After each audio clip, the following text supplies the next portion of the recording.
This is The Energy Show with REI Energy. Energize your investments and maximize your tax deductions. Here's Mike Mauceli. My name is Mike Mauceli, and this is The Energy Show with REI Energy, where we're energizing your investments and maximizing your tax deductions. Today, we're going to be talking about coal. You're going to discover how Biden's plan to go green is actually increasing the demand for coal-powered resources. Our guest is Emily Arthun. Emily is the CEO of the American Coal Council. Great to have you on the show today, Emily. You know, I think a lot of our listeners, they don't really realize, how much coal we use here in the United States. I mean, all you hear is about the Green New Deal and, all of these politicians that are trying to push us to go to net zero and to kill the coal business. But I think we used more coal, or almost just as much coal as we did in previous years. And so I wanted to kind of get your opinion on, the Green New Deal and how that is actually increasing demand for coal. So we're over 20% coal usage in the United States right now, which is less than it was 15 years ago when I entered the coal space. But the markets internationally have increased substantially. When we look at the Asian markets, we ship a lot of coal internationally. And then last year we saw, or 2022, when Russia invaded Ukraine, we saw an increase in coal needs in Germany and the European areas that we shipped to because of the tariffs and the, switching away from Russian natural gas. Yeah. Well, I'm sure, because a lot of, what went on in Germany, they had probably the strongest push towards green energy, and it ended up backfiring on them where they could not, obviously create enough energy in order to heat their homes and to run their country. And then, of course, when the war hit, Russia put even more constraints on them as far as on natural gas. So they did start turning to coal and, of course, to wood in order to burn that. Now, I know you work with a lot of politicians here in the United States, because obviously there's and even in my business, which is in the oil and gas business, I mean, regulations are just getting out of sight because of this administration that we're currently under, that has this war on hydrocarbons and also on coal and just about anything else that's cheap to run our country on. And so I understand that y'all have a coal caucus. I mean, can you tell us a little bit about that? There is a coal caucus on the representative side. It was started up this spring, and it is co-chaired by Harriet Hageman out of Wyoming and Bill Johnson. And there's one more coal, just a second. Morgan Griffith out of Virginia are the chairmen of the coal caucus. And they're really pushing for realization that we need dependable baseload power in the United States and have re-energized the coal caucus. I see. Now, where did Joe Manchin fit in on this coal caucus? Well, it is on the House side. Joe Manchin is on the Senate side. So okay, yeah, you were correct. But I mean, you also have senators that obviously are pro coal, right? Or absolutely. I mean, Wyoming, where I'm from, we're extremely blessed because we have Senator John Barrasso, who co-chairs the Senate Natural Resources Committee with Senator Manchin. We have Cynthia Loomis and Capito from West Virginia. We are very blessed to have good senators that understand the need for coal.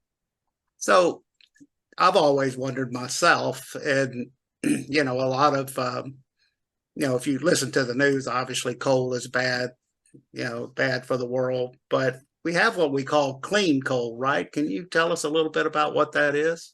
I mean, well, when we talk about coal, there's different coal that comes out of different regions, and the Powder River Basin has always boasted that it's it's the cleanest coal mined Great. here in Wyoming. It has a low sulfur content, which lowers emissions.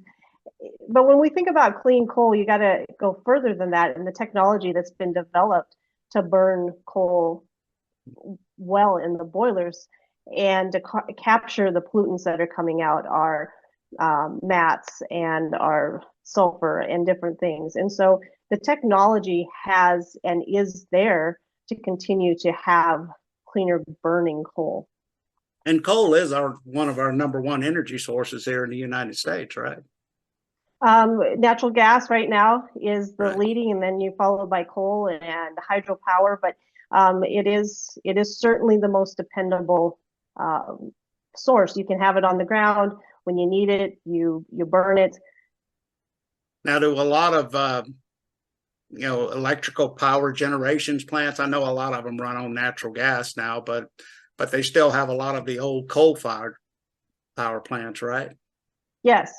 There are still lots of coal-fired plants, and what we're seeing recently is plans that had been to shut down these coal-fired plants have been changed, and we're extending the life of our coal-fired plants. We're seeing what happened in Kansas and the battery factory that's going in, that they're going to extend a coal-fired plant life there because they need the energy to power the plant to produce the batteries. I think I read about that. I guess it was Panasonic, right? They're going to build like It a is. $4 billion power plant, but yet they're going to use coal. But that's not unlike what's happening in China, right? Everywhere that they're building these EV batteries, or they're building these solar panels. I mean, they've got a coal-fired power plant that basically is providing all of the electricity, correct? Certainly, China is building out their entire energy structure, and that includes coal. And all information that we have is they're building 2 coal-fired plants a week in China. And China's very smart about that. They're using the byproducts from the coal ash and different things. I mean, it's a full cycle supply chain that they're developing with these coal plants. But yes, they are completely all in on coal.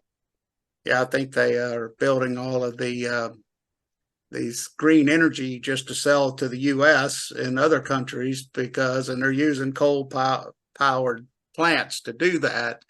And realistically, I mean, when you look at green energy, and I like to talk a lot about that because I do agree that we need all forms of energy. I mean, we need coal, we need fossil fuels.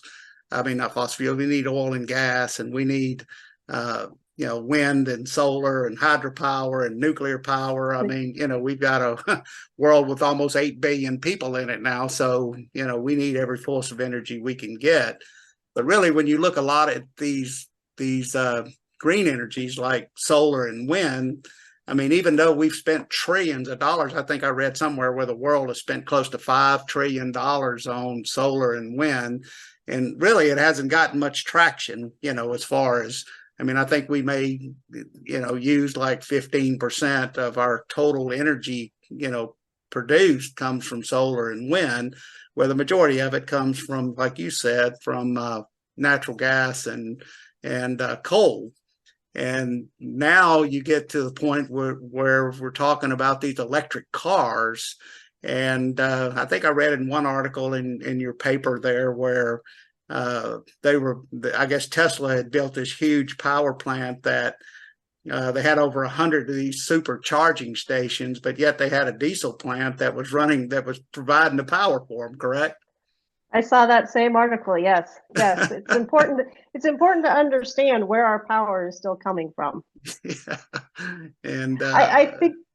Go ahead. I was going to say what's interesting about where we're at in the United States is we've set these goals out for net zero, green energy, renewables, with key points being 2030, 2040, 2050. And when you look back at previous energy transitions, they take 50 to 80 years to make a transition, and we're trying to rush them in a short period of time to get to these net zero goals. And the fact of the matter is, the United States is really dependent on China and India and the Dominican or the Congo to for their minerals that we need to process and get renewables. When we look at copper and lithium and cobalt, they come from outside of the United States, and that's a concern. That how do we we're shutting down our renewable, our baseload power prior to being able to have enough supply chain to fulfill the needs. So when you talk to a lot of these politicians in Washington, and when you obviously are in DC, I mean, what do a lot of them, do they really understand, where a lot of our energy comes from, or do a lot of them just read the paper? And I know if you're in a coal producing state, then obviously, if you're a politician, then you've got a good handle on how many of your your voters obviously are involved in the coal industry. But when you talk to politicians outside of those states, do they really understand where coal is and how much we use? I don't think so, but I think it goes broader than just coal. I think it's natural resources, which is really the issue in the states. When you talk to a senator or representative from the coast that have the idea of being 100% renewables in the future, they don't understand mining, they don't understand the supply chains and how we get there to be able to achieve those goals, and that you need coal and natural gas as dependable, reliable, abundant energy sources to sustain the grid. If you don't have those constant energy feeds, your grid doesn't operate, and then it goes down, you have a catastrophic failure. But in addition to that, we have politicians, when you talk to them about where lithium comes from, where copper comes from, where cobalt comes from, they don't understand the supply chain and how long it takes to mine something in the United States. To build a mine, you're talking 10 years from today till you put the first shovel in the ground. And there's just not enough minerals in the supply chain right now to achieve these goals. And so twofold, we need coal, we need our fossil fuels to continue to have a reliable grid and abundance of energy while we develop these others for renewables. It's really understanding a timeline that is unachievable. Now, is your job as CEO of the American Coal Council, I mean, is that what you do? Is you work with politicians and business owners and try to push forward obviously how much coal we use in the U.S. and how long we're going to be reliant on it, correct?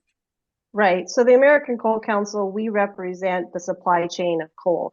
And so that's a producer to the end user and everybody in between. So we have rail and barges and mines and utilities and steel companies as members. And so the ACC really represents coal and the importance of coal throughout the supply chain. And even if we look back to, so we talk a lot about energy, but coal goes into windmills. Wow. And the steel, I mean, you have to have the coal to produce the steel for the windmills. And so when you look at coal, you have to take it into a much broader than just energy use. It's an extremely valuable resource. I never knew that. So it's used in the manufacturing of windmills? So it's used in the manufacturing of steel that goes into the windmills. Oh, okay. Yeah, I guess you're correct. You have to in order to heat the steel, right? Now, do you represent the whole country in the different states with the American Coal Council? Okay. So the American Coal Council is a national company, and so we do have members throughout the many different states. And y'all work directly with the power plants and stuff like that, the supply chain issues? Yep. Wow. Yep. So we have a power plant, rail members, a little bit of everything. So what do you see? Because I know you obviously, since you're working with most businesses in most states and regarding coal, I mean, what do you see the future of coal? Is it going to continue to be the second largest source we use here in the U.S.? So I think coal has historically saved the United States from crises and has been there when it's been needed. If you look at the weather events that have happened in the last several years, the cold events, coal has been there to keep the grid functioning and online. You look at coal has been there in Texas this summer, helping pump out energy when wind and solar, when the wind stopped blowing and the sun stopped shining, as well as natural gas. I mean, it goes hand in hand. But the thing about coal is, you can store it. It's right out your back door if you need it. You can fire those plants up.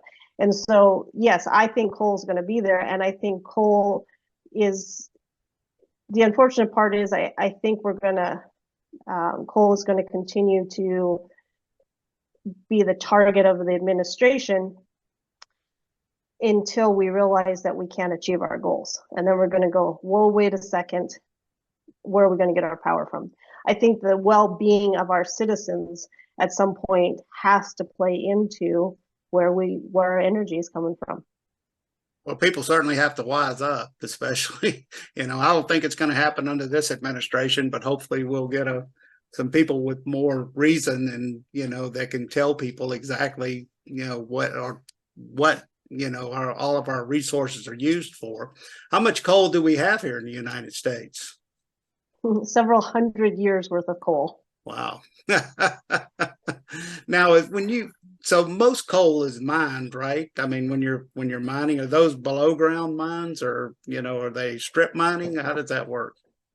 So there's both types of mining. You see underground mining predominantly in the east, and you'll see as you come further west, you'll see more surface mines in the west. There are some underground mines in Montana and Utah, but so there's a combination of both. And where's most of our coal? Is it in the East Coast or on the West Coast? So the number one producing region is Wyoming in the Powder River Basin. Oh, okay. And then followed closely by West Virginia. Oh, wow, that's fantastic. And so as I said, did you say we were continuing to build coal-powered power plants, or? Unfortunately, we are not. We have not commissioned a coal power plant since 2011. The last one commissioned actually sits right out my back door, Basin Electric, and it is one of the premier coal-powered plants in the United States. So I have to ask this question. I mean, is wind and solar eventually going to replace coal or not? I think it's I think it's a long ways away if it does. I mean, the unfortunate part is, right, windmills and solar plants they've been already put in the optimal places. So now I was listening to one of your podcasts and you were talking about Minnesota putting a solar panel. I mean, they can put it there, but it's not going to ever be 100% because you have a significant amount of dark time in Minnesota. And so, and it's not, you have to really understand how the grids work, and you have to have that dependable base load power to keep your grids functioning. So let's talk a little bit about net zero, okay? Because you hear a lot of that in the news, which I don't. So I guess we're talking about net zero emissions. Is that really a realistic or unrealistic goal? There's a lot of work going into net zero. There are some plants that North Dakota and the Petronova plant, and when I talk about the programs here in Wyoming out of this station, they have a test facility where we continue to have different companies coming in and testing their technology for net zero. And so it's a matter of finding the right scalable technology.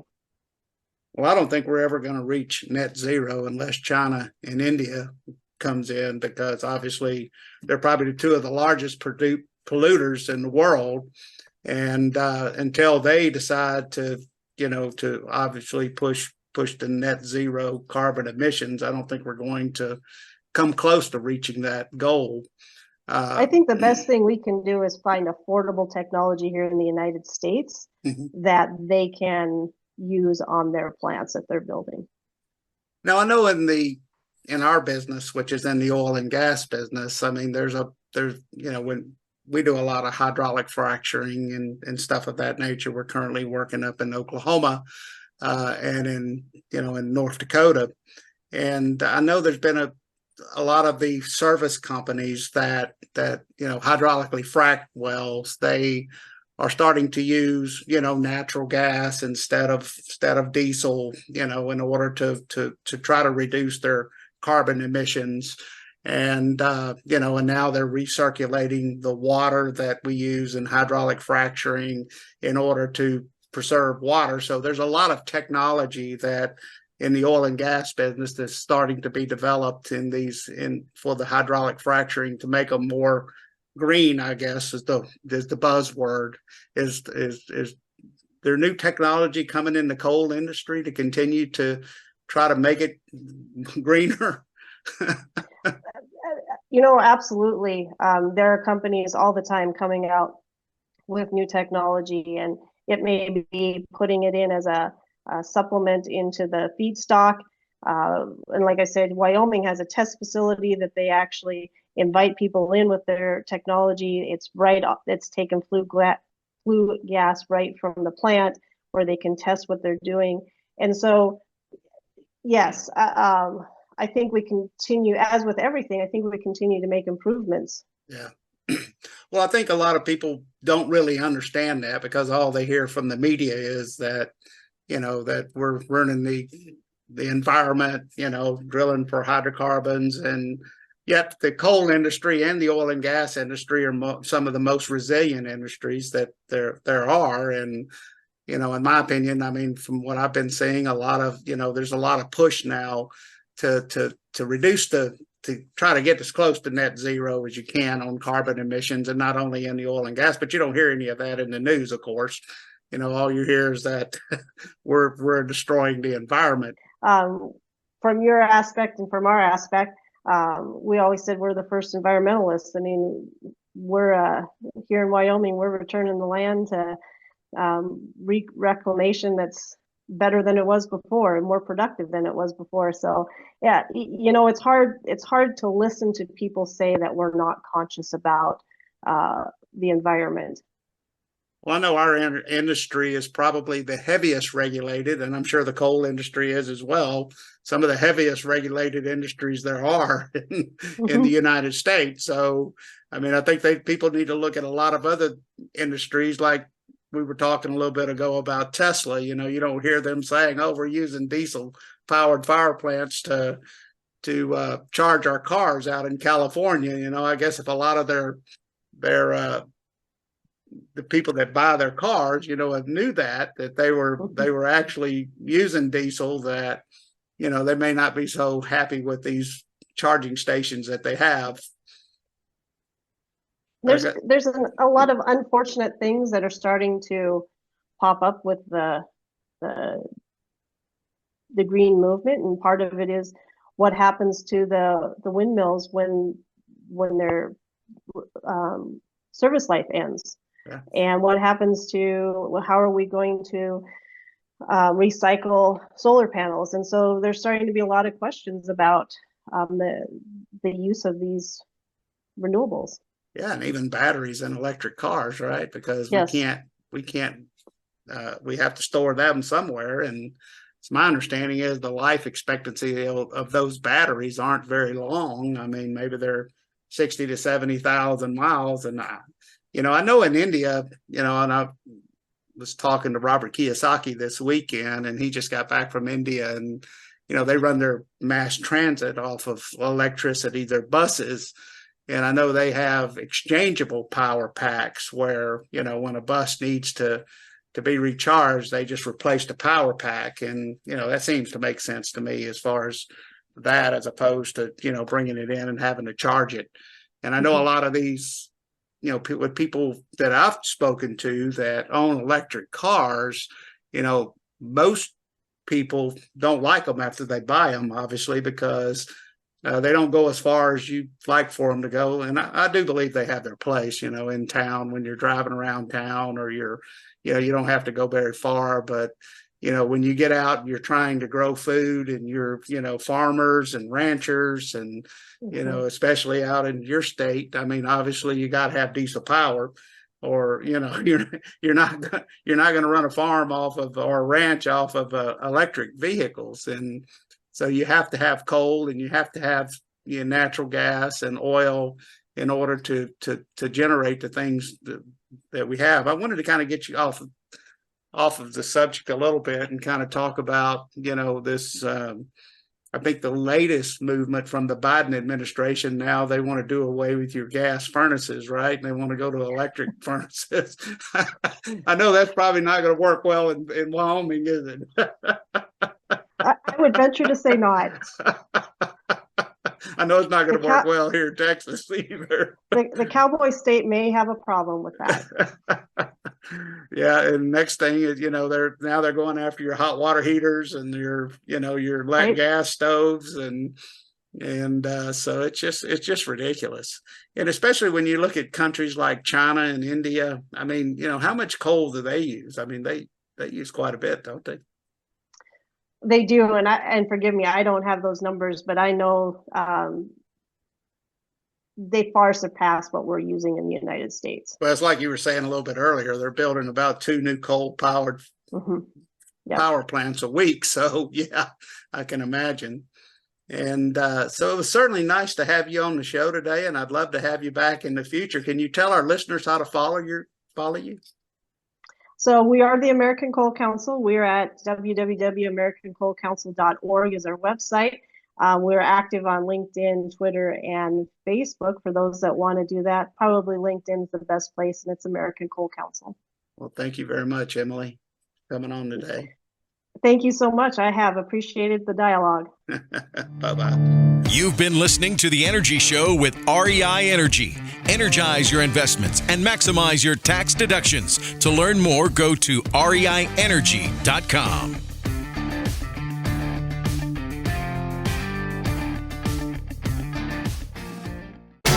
This podcast is a presentation of Rich Dad Media Network.